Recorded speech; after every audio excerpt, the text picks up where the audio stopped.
John Steinbeck was more than just a novelist. He was a truth-teller and artist who gave voice to the poor, the displaced, and the struggling.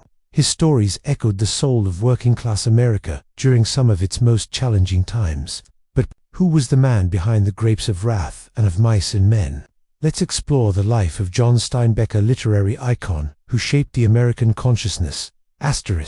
Early life. Salinas roots. John Ernst Steinbeck Jr. was born on February 27, 1902, in Salinas, California. Salinas, with its rolling valleys and hard-working farming communities, would later become the heart and soul of many of his novels. His father, John Steinbeck Sr., was a treasurer and manager, while his mother, Olive, was a former scholar with a passion for storytelling. Young Steinbeck was quiet but observant. He often explored the countryside and worked alongside migrant workers, gaining first-hand insight into the lives of people who would later fill his pages. Education and early writing struggles. In 1919, Steinbeck enrolled at Stanford University, but he never completed a degree. He took courses he was interested in, mostly literature and writing, before dropping out in 1925. He moved to New York City to try his luck as a writer, but success didn't come easily. His early manuscripts were rejected, and he worked odd jobs, including construction and manual labor.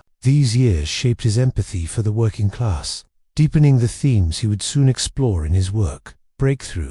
The power of human struggle. His first major success came with Tortilla Flat in 1935, set in Monterey, California. It humorously portrayed a group of paisanos, or mixed-heritage locals, living by their own rules. But it was his next novels that cemented his reputation. In 1937, Steinbeck published Of Mice and Men, a novella about two displaced ranch workers during the Great Depression. Its tragic portrayal of friendship, loneliness, and dreams gone unfulfilled resonated across America. Then, in 1939, Steinbeck released his masterpiece, The Grapes of Wrath. This epic novel follows the Joad family as they flee the Dust Bowl and head west to California, searching for a better life. It was raw, bold, and unflinchingly honest, a story about economic injustice, exploitation, and the strength of human endurance. The book earned Steinbeck the Pulitzer Prize, and later the National Book Award. Though some criticized it for its political leanings,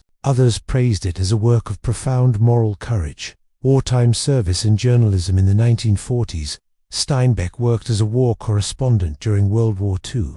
He covered conflicts in Europe and North Africa, often focusing on the lives of ordinary soldiers rather than military strategy. This period showed his deep interest in human character under pressure, something he always returned to in his writing.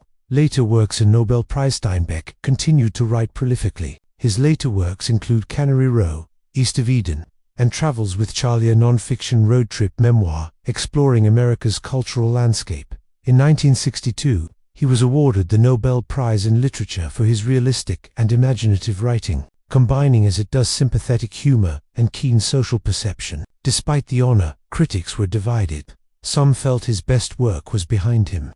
Others believed he had captured something eternal about the human condition. Legacy and death. John Steinbeck died on December 20, 1968, in New York City at the age of 66, but his voice lives on. He gave dignity to the forgotten, stories to the voiceless, and hope to readers searching for meaning in hard times. Today, The Grapes of Wrath remains required reading in classrooms. Of Mice and Men is still performed on stages, and Steinbeck's name is synonymous with storytelling that is honest, human, and deeply American. Final thoughts. John Steinbeck wasn't just writing novels, he was documenting lives. He saw the beauty in broken places and the power in perseverance. Whether you're a writer, reader, or dreamer, Steinbeck's story reminds us that truth, compassion, and courage can change the world one page at a time.